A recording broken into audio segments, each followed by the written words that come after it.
Good morning बच्चों। आज हम 12th क्लास में प्रकाश संश्लेषण के बारे में अध्ययन करेंगे। प्रकाश संश्लेषण वह जैव रासायनिक क्रिया है जिसमें हरे पौधे प्रकाश और क्लोरोफिल की उपस्थिति में कार्बन डाइऑक्साइड और जल के साथ क्रिया करके कार्बोहाइड्रेट का निर्माण करते हैं। Carbon dioxide CO2 6CO2 plus 12 H2O, जल के अणु क्लोरोफिल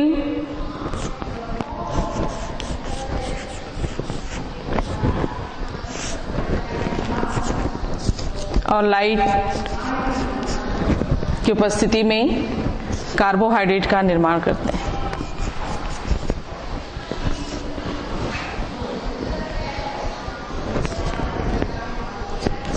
जल और ऑक्सीजन गैस बनती है।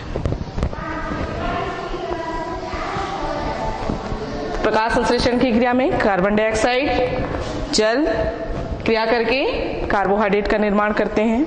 वह क्रिया क्या है? प्रकाश संश्लेषण।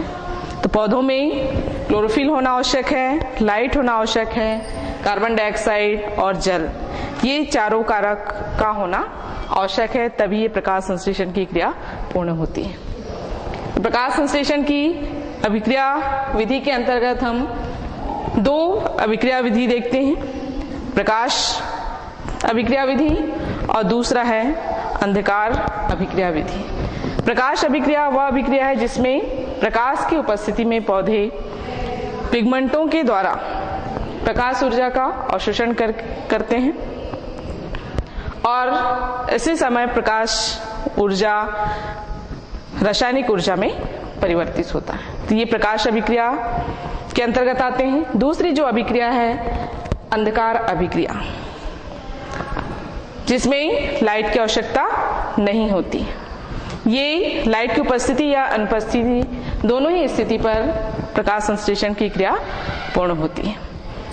प्रकाश संश्लेषण के लिए मुख्य रूप से जितने भी आवश्यक घटक हैं उनके साथ जो क्लोरोफिल पाए जाते हैं उनमें क्लोरोफिल मुख्य क्लोरोफिल के रूप में chlorophyll A, B, xanthophyll, carotene और फाइकोब्लेंस, तो इनकी उपस्थिति में ही पौधे प्रकाश संश्लेषण की क्रिया करते हैं। तो मुख्य रूप से जो प्रकाश सौर ऊर्जा से जो आने वाली प्रकाश है ये तरंगों के रूप में आती हैं और ये तरंगे विभिन्न रंग के प्रकाश होते हैं जिन्हें 7 रंगों के अंतर्गत बांटा गया है और ये 7 रंग दृश्य प्रकाश होते हैं। इन्हीं दृश्य प्रकाश में जो विबज्योर है यानी 7 रंगों का जो समूह है,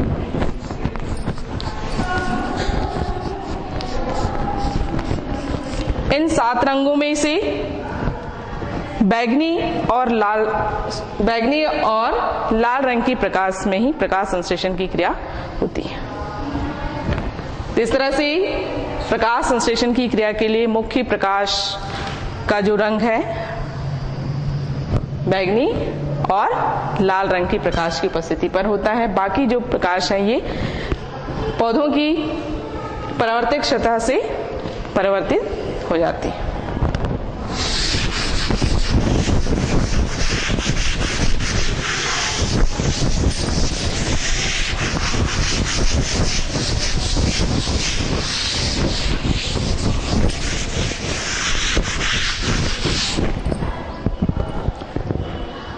प्रकाश संश्लेषण की क्रियाविधि के अंतर्गत हम अंधकार प्रकाश की क्रियाविधि को देखते हैं। अंधकार क्रियाविधि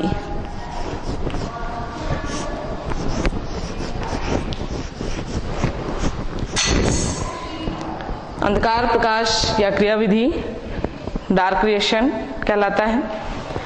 इस डार्क रिएक्शन की खोज ब्लैकमैन नामक वैज्ञानिक ने किया था और इसमें कार्बन डाइऑक्साइड का संश्लेषण कार्बोहाइड्रेट के रूप में होता है। प्रकाशीय अभिक्रिया के दौरान बने हुए NADPH2 और ATP की सहायता से ये क्रिया करके कार्बोहाइड्रेट का निर्माण करते हैं। तो 6 CO2, Na, DP, H2, ATP, 12 Na DPH2 और 18 ATP शामिल क्रिया में भाग लेते हैं और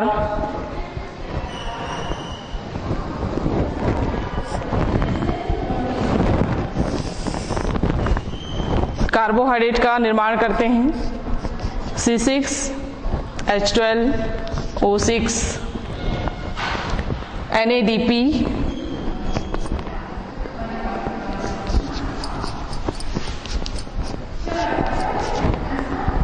प्लस 18 ADP बनता है।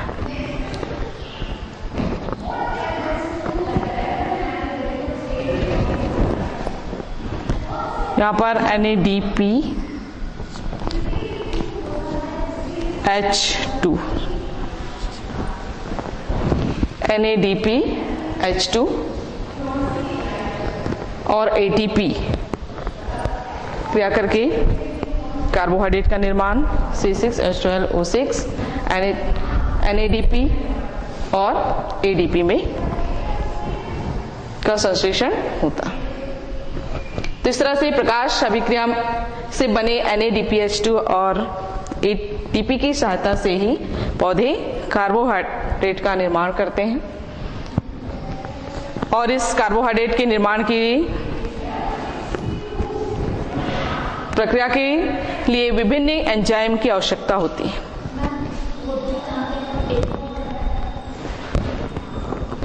ADPH2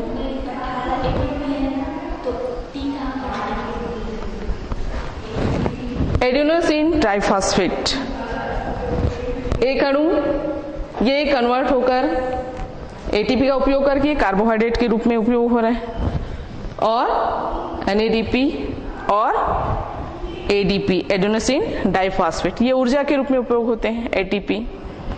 ATP का उपयोग एक ऊर्जा जब ग्रहण करता है यानी क्रिया के लिए ऊर्जा की आवश्यकता होती है तो ऊर्जा के रूप में ये ATP से ये ऊर्जा प्राप्त करते हैं और ADP में परिवर्तित होते हैं। तो इसमें अंधकार रिएक्शन की खोज ब्लैकमैन नामक वैज्ञानिक ने उनकी अभिक्रिया विधि को खोजा और बाद में से कई वैज्ञानिकों ने इनमें एसिमिलेटरी पावर के आधार पर जिसमें NADP H और ATP को लेकर कार्बन डाइऑक्साइड कार्बोहाइड्रेट का निर्माण करते हैं। यह क्रिया विधि केल्विन नामक वैज्ञानिक ने खोज की। मेल्विन केल्विन इसका पूरा नाम है केल्विन का मेल्विन केल्विन और 1961 में इन्होंने खोज की।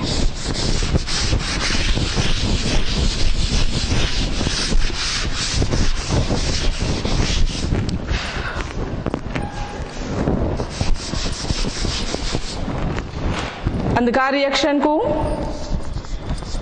केल्विन चक्र भी कहा जाता है।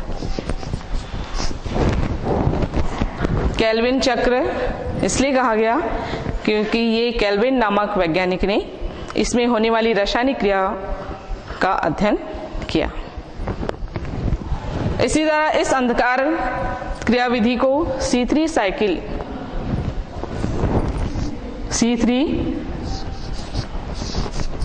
साइकिल के नाम से भी जाना जाता है, जिसमें इसमें बनने वाले जो उत्पाद होते हैं 3 कार्बन परमाणु से बने होते हैं, इसलिए इन्हें C3 साइकिल के नाम से भी जाना जाता है। तो इस क्रिया विधि के अंतर्गत जिसमें कार्बोहाइड्रेट का जो निर्माण होता है केल्विन साइकिल में हम देखते हैं कि सबसे पहले जो कार्बन डाइऑक्साइड होते हैं, कार्बन डाइऑक्साइड ये वातावरण से अवशोषित होता है करते हैं प्रकाश संश्लेषण की क्रिया में। कोशिका के अंदर जो उपस्थित यौगिक हैं रिबलोज 5 फॉस्फेट या रिबुलोज मोनोफॉस्फेट भी कह सकते हैं इसे। ये ATP के साथ क्रिया करके ये रिबुलोज 1,5 डाइफॉस्फेट बनाते हैं और ये फास्फोरिबुलोज आइसोकाइनेज एंजाइम की उपस्थिति में क्रिया होती है, जिसमें रिबुलोज 1,5 डाइफॉस्फेट यौगिक का निर्माण होता है और ATP ADP में परिवर्तित हो जाते हैं। इस ATP का उपयोग डाइफॉस्फेट के रूप में उपयोग हो गया, एक फॉस्फेट अणु यहाँ पर जुड़ गया है, रिबुलोज 1,5 डाइफॉस्फेट बना।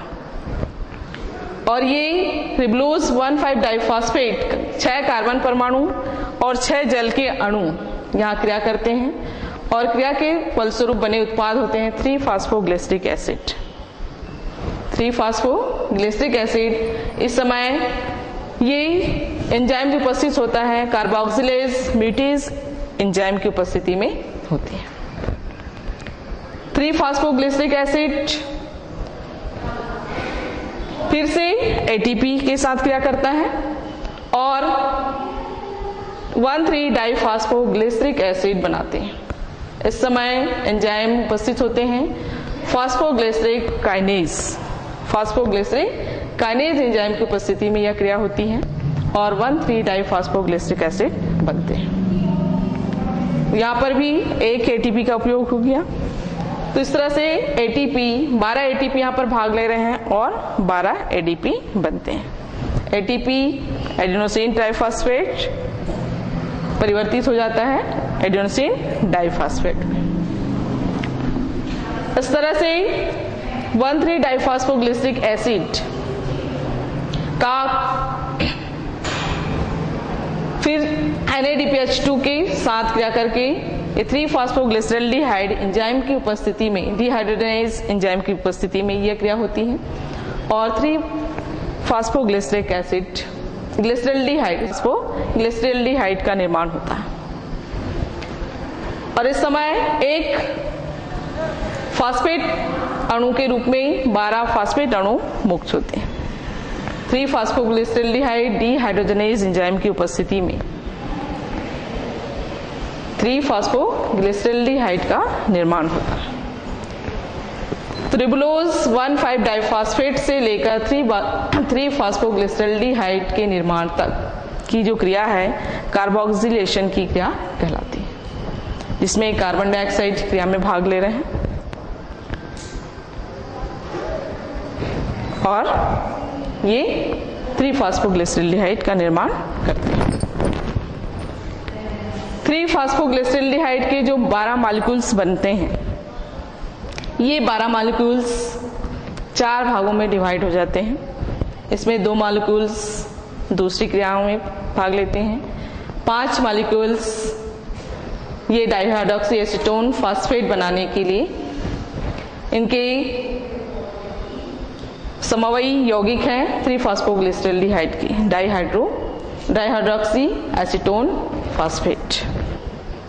और 3 मॉलिक्यूल्स 3-फॉस्फोग्लिसरल्डिहाइड के 3 मॉलिक्यूल्स ये फ्रक्टोज 1,6 डाइफॉस्फेट बनाने में भाग लेते हैं और 2 मॉलिक्यूल्स ये फ्रक्टोज 6 फॉस्फेट से के साथ क्रिया करके जाइलोज और इरिथ्रोज 4 फॉस्फेट बनाते हैं। 3-फॉस्फोग्लिसरल्डिहाइड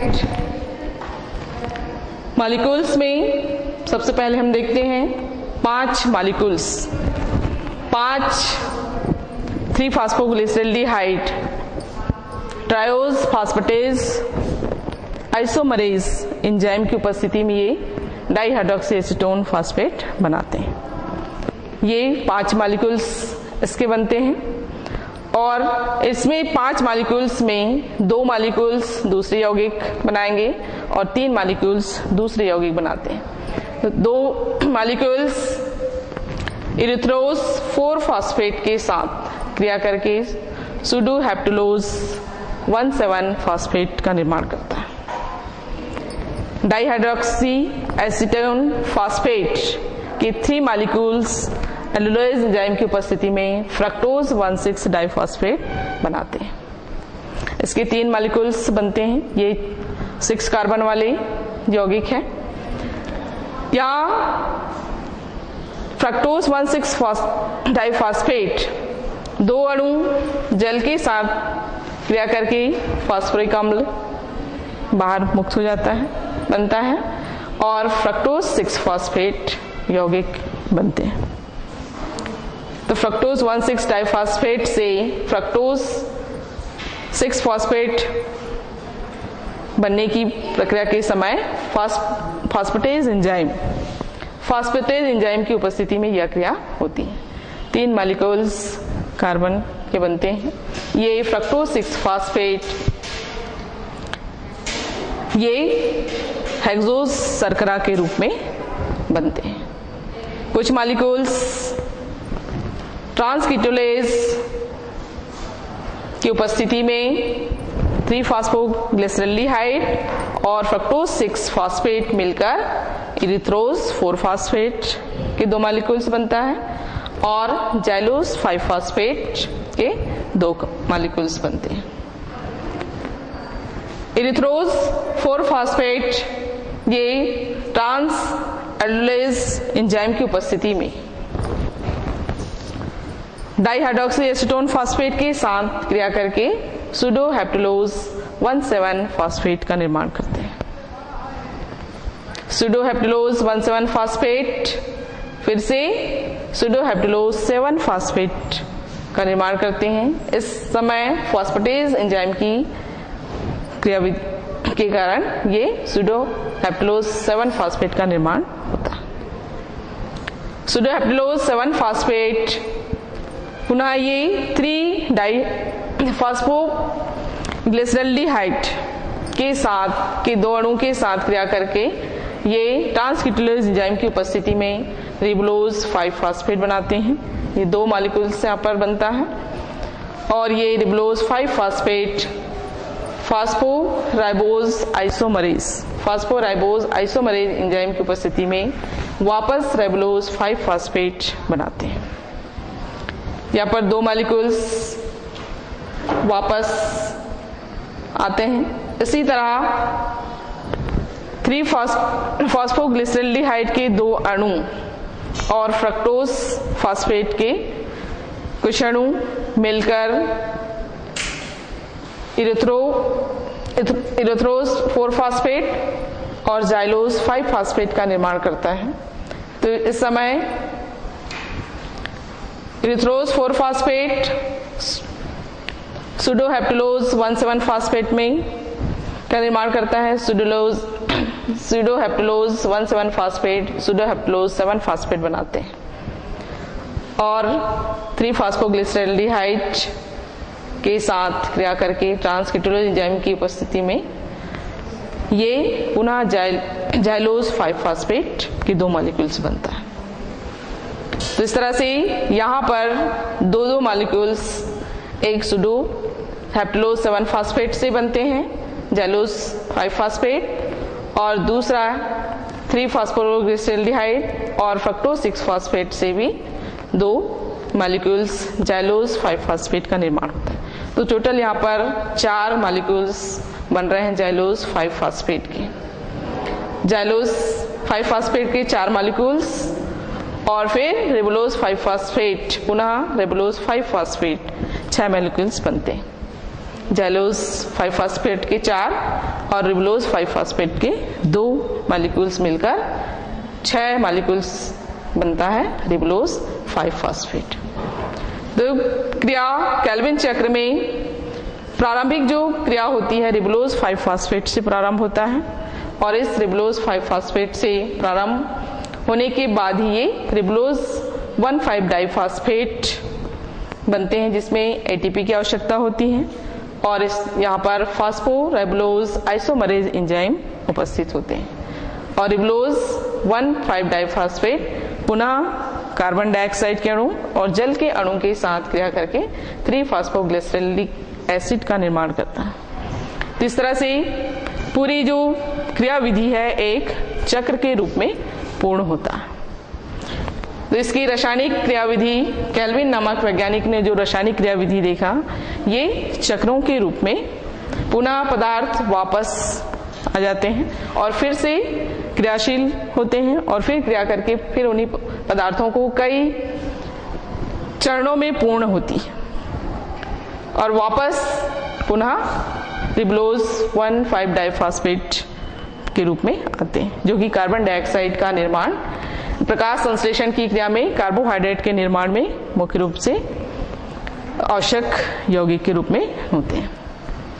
बीच बीच में सभी ये एक साथ कार्बोहाइड्रेट का निर्माण नहीं करते, बहुत सही क्रियाओं के दौरान ये कई क्रियाओं के रूप में क्रियाशील होकर ये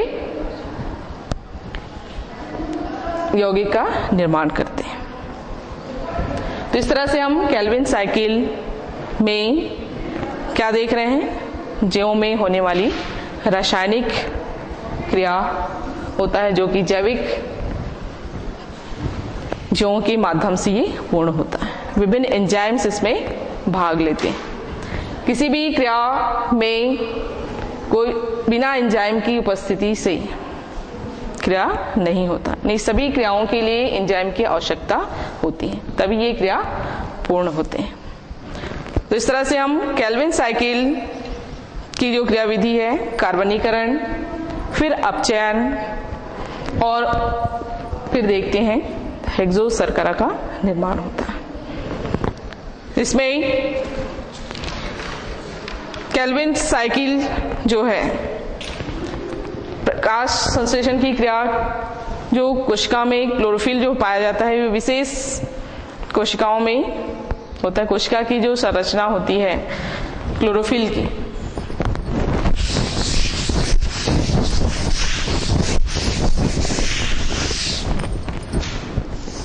द्विस्तरीय संरचना क्लोरोफिल पिगमेंट्स जो होते हैं, इसमें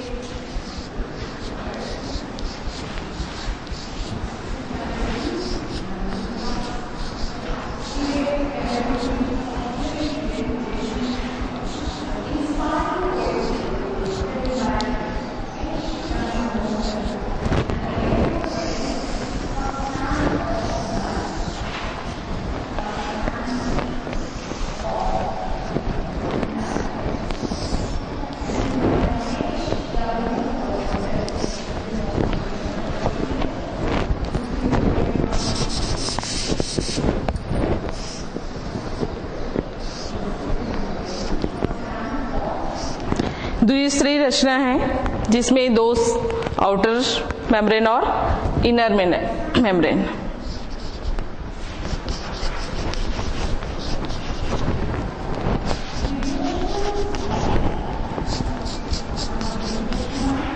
दूसरा है इनर मेम्ब्रेन।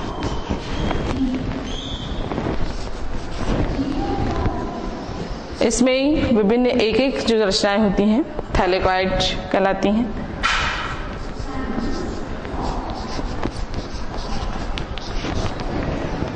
और इन थैलेकॉइडों का समूह कहलाता है, एक समूह को कहते हैं ग्रेनम।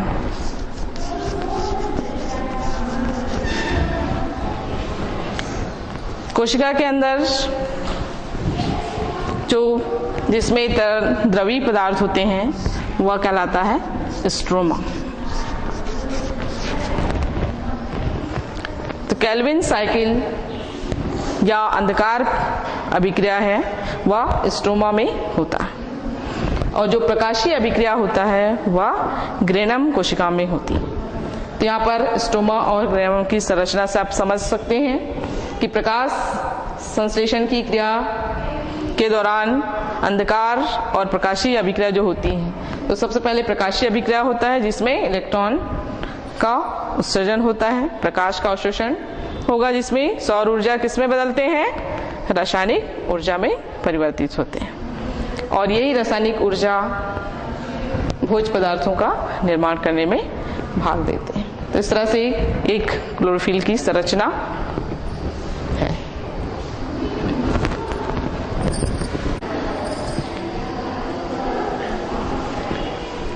प्रकाश अभिक्रिया विधि के अंतर्गत प्रकाश का जो संश्लेषण होता है क्लोरोफिल की कोशिकाओं में होता है जिसमें दो मुख्य भाग हैं, ग्रेनम और स्ट्रोमा। तो ग्रेनम में प्रकाश की उपस्थिति में प्रकाश अभिक्रिया होता है और स्ट्रोमा में अंधकार अभिक्रिया होती है। तो इस तरह से प्रकाशीय अभिक्रिया और अंधकार अभिक्रिया में क्या अंतर हो सकता है? प्रकाशीय अभिक्रिया प्रकाश की उपस्थिति में होती है और अंधकार अभिक्रिया अंधकार की बिना प्रकाश की उपस्थिति में होता है। जिनकी आवश्यकता अगर प्रकाश उपस्थित है तो भी होगा और नहीं है तो भी होगा।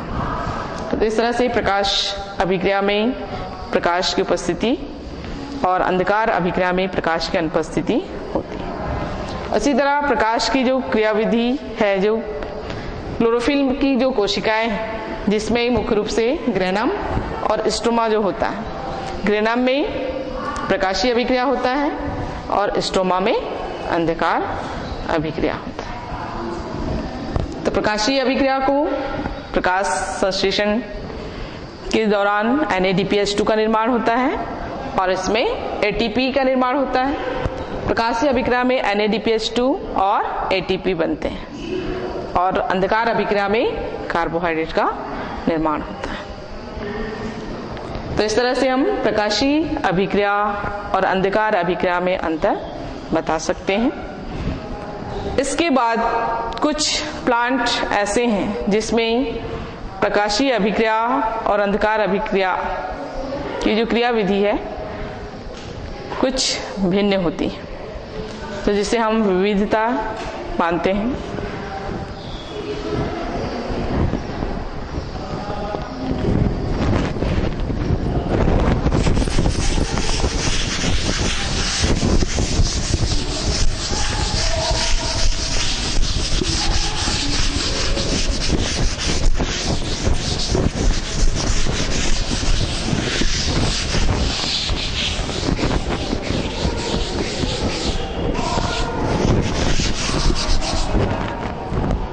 प्रकाश संश्लेषण की क्रियाविधि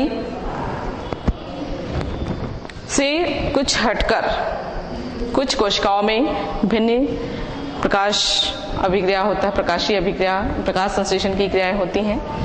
तो इससे पहले सबसे पहले हैच एवं स्लेक नामक वैज्ञानिक ने खोज किया। गन्ने की प्लांट में कॉर्टसेक नामक वैज्ञानिक ने बनने वाले जो प्रथम उत्पाद थे ऑक्सैलिक एसिड की खोज की और जो C3 से अलग जो प्लांट है C4 प्लांट जिसको कह सकते हैं, या इसमें 4 कार्बन वाले यौगिक होते हैं इसलिए C4 साइकिल के नाम से जाना जाता है, या फिर हैस्लेक साइकिल। हैच एवं स्लेक ने इसकी क्रियाविधि की खोज की इसलिए इसे हैस्लेक साइकिल भी कहा गया। इनकी पत्तियों की कोशिकाओं में क्लोरोफिल की जो संरचना है कुछ भिन्न होती है, इसके कारण इसमें केल्विन साइकिल से कुछ भिन्नता देखने को मिलता है। पत्तियों की संरचना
सबसे बाहर अपर एपिडर्मिस,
पत्तियों की संरचना जिसमें C4 साइकिल जो पाया जाता है, सामान्य रूप से पत्तियों से सामान्य पत्तियों की संरचना से कुछ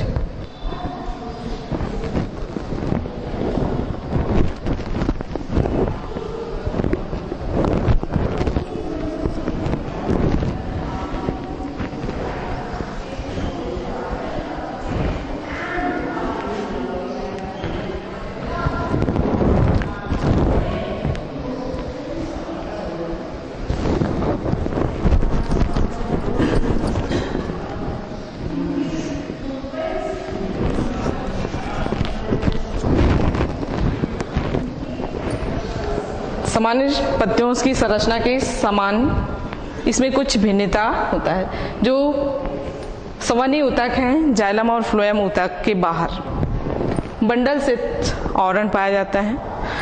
इसके कारण इसकी संरचना में कुछ भिन्नता दिखाई देती है। इस प्रकार की जो संरचना है क्रांच टाइप, क्रांच संरचना कहा जाता है। सामान्य पत्तियों के बाहर वेस्कुलर बंडल के बाहर विशेष और आवरण नहीं होता।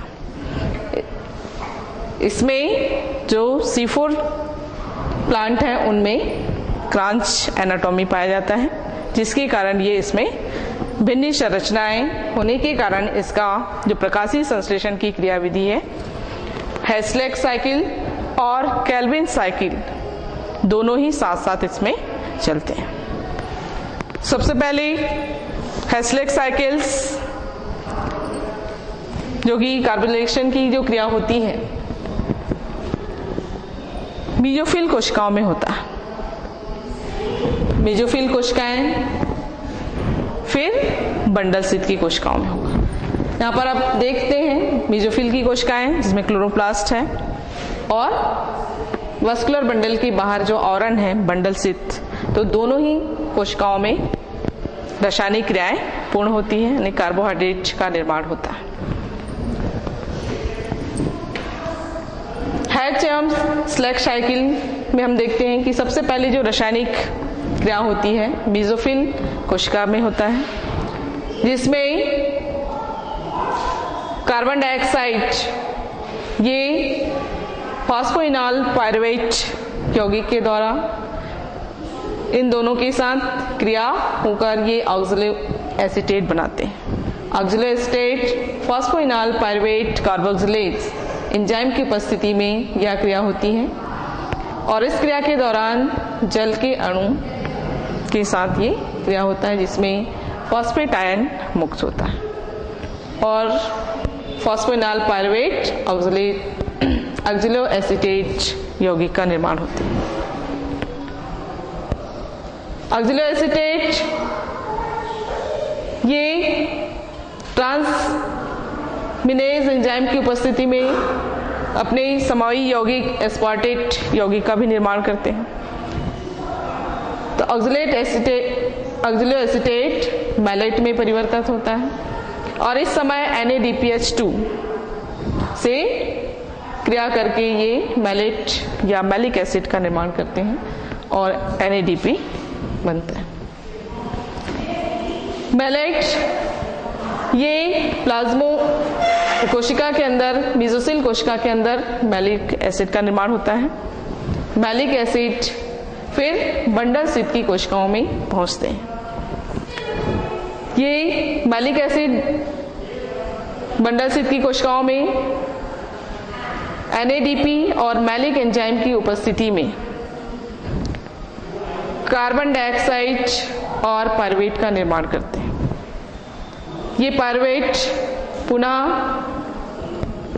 मेसोफिल कोशिकाओं में वापस आता है और पायरुवेट हम फास्फोपायरेट डाइकाइनेज एंजाइम की उपस्थिति में ATP और फॉस्फेट अणु फॉस्फेट आयन के साथ क्रिया करके फॉस्फोइनॉल पायरुवेट यौगिक का निर्माण करते हैं। तो इस तरह से मेसोफिल कोशिका से बंडल शीत कोशिका में पहुंचता है और बंडल शीत कोशिका से पुनः मेसोफिल कोशिकाओं में आते हैं।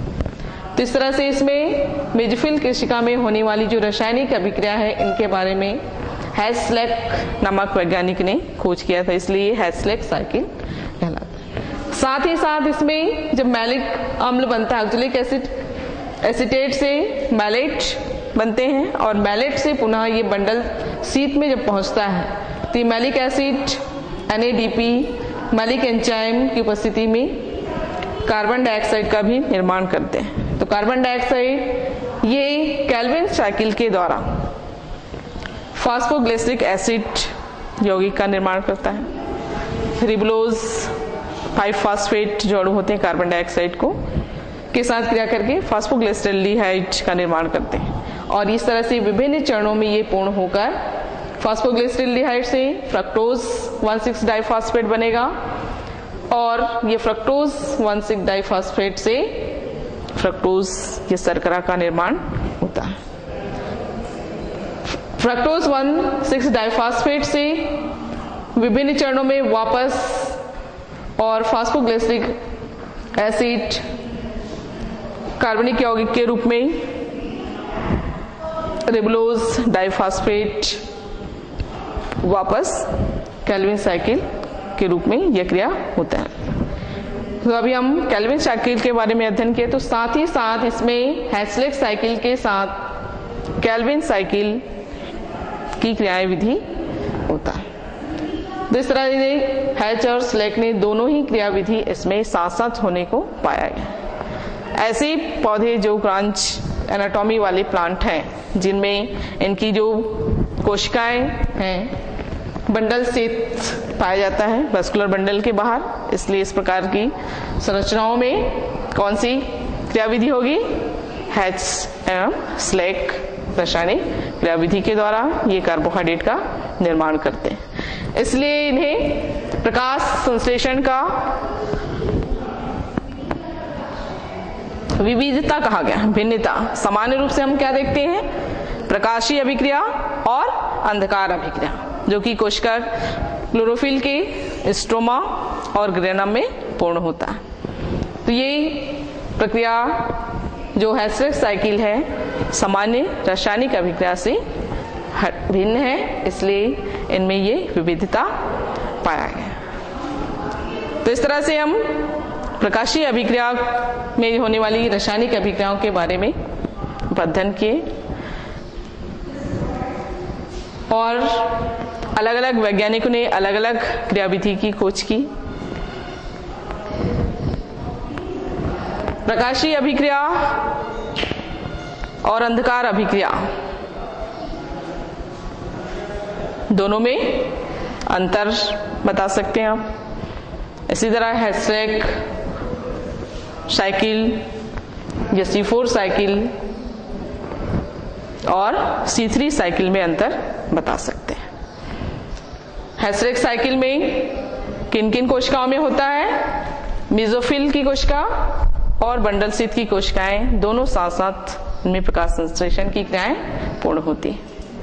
और सामान्य प्रकाश संश्लेषण की क्रियाएं सामान्य क्लोरोफिल की संरचना में, जिसमें स्ट्रोमा और क्रेनम में पूर्ण होता है। इनमें बनने वाले यौगिक भी अलग अलग होते हैं। हेसेस साइकिल में फॉस्फोइनॉल, पायरुवेटम और सबसे पहले बनने वाले जो यौगिक हैं ऑक्सैलोएसिटिक एसिड। और प्रकाशीय अंधकार अभिक्रिया में कौन सा बनता है? C3 साइकिल में फास्फोग्लिसरिक एसिड। और यहाँ हेसलेट साइकिल में NADPH2 का उपयोग, फॉस्फेट अणुओं का उपयोग बंडल शीत में भी होता है और मेसोफिल शीत में भी उपयोग होते हैं। तो इस तरह से हम प्रकाश संश्लेषण की अभिक्रिया के बारे में अध्ययन करते हैं। धन्यवाद।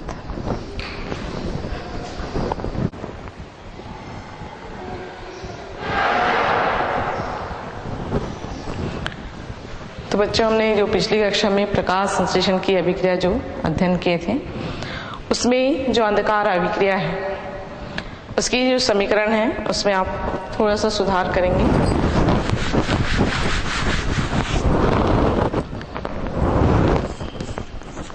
कार्बन डाइऑक्साइड 12 NADPH2 DPH2 और 18 ATP। कार्बन डाइऑक्साइड 12 NADPH2 और 18 AP क्रिया करके C6H12O6 और 18 ADP जल और 6H2 का निर्माण होता है।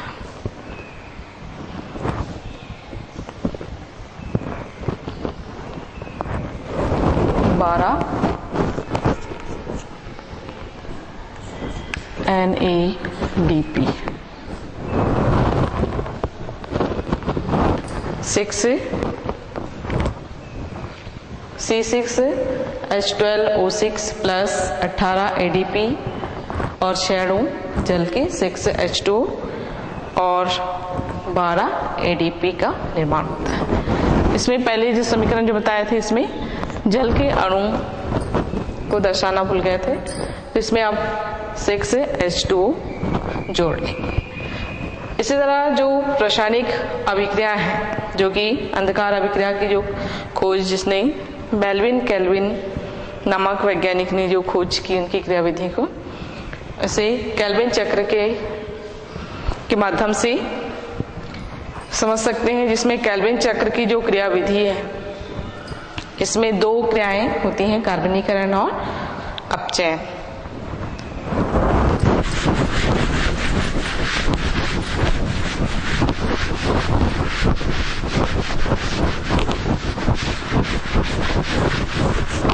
तो कार्बनीकरण और अपचयन की प्रक्रिया में तो सबसे पहले ये जो अभिक्रिया होता है प्रकाश की अनुपस्थिति में होता है, इसलिए इसे डार्क रिएक्शन भी कहा गया है।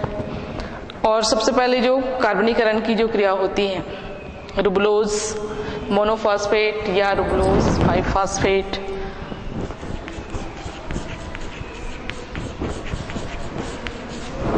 ये कार्बन डाइऑक्साइड को ग्रहण करके एटीपी के साथ क्रिया करके,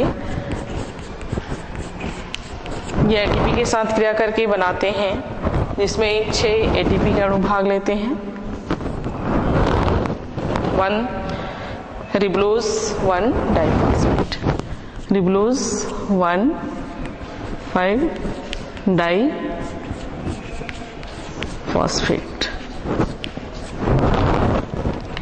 रिबुलोज 1 डाइफॉस्फेट, जो कि ये एंजाइम की उपस्थिति में ये क्रिया होता है फॉस्फोराइबोलोज काइनेज।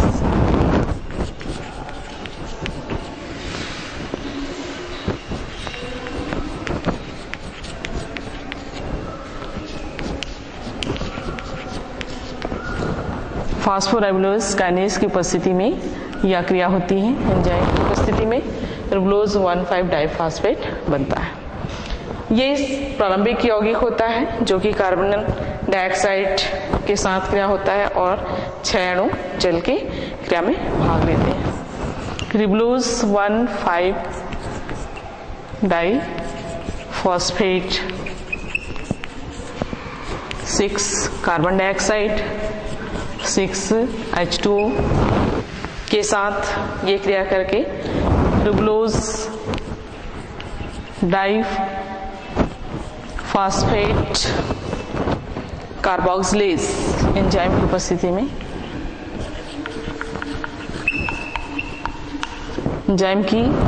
में यह क्रिया होती है और ये 3-फॉस्फोग्लिसरिक एसिड बनाता है। 3-फॉस्फोग्लिसरिक एसिड का निर्माण करते हैं। ये 3-फॉस्फोग्लिसरिक एसिड जो कि 12 अणु 3 कार्बन वाले यौगिक है।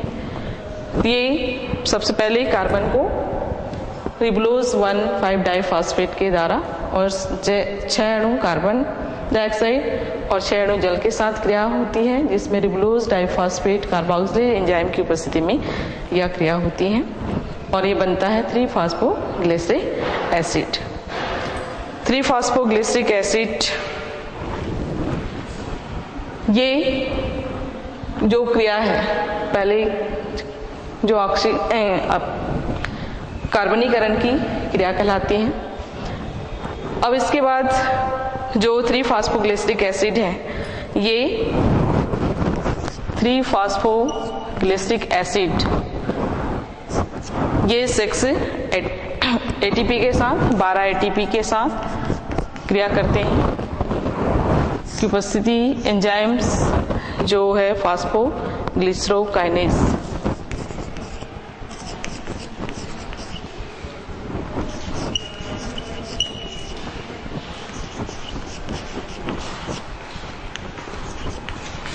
फास्फोग्लिसरोकाइनेज एंजाइम की उपस्थिति में 1,3-डाइफॉस्फोग्लिसरिक 1,3-डाइफॉस्फोग्लिसरिक एसिड का निर्माण होता है और 12 ADP होते हैं। 12 ADP का निर्माण होता है। तो इस तरह से 1,3-डाइफॉस्फोग्लिसरिक एसिड 1,3-डाइफॉस्फोग्लिसरिक एसिड का 3-फॉस्फोग्लिसरल्डिहाइड 1,3-डाइफॉस्फोग्लिसरिक एसिड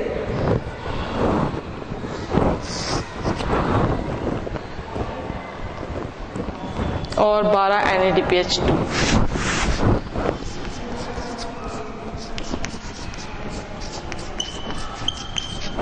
DPH2 क्रिया में भाग लेते हैं, जिसके फलस्वरूप 3-फॉस्फोग्लिसरल्डिहाइड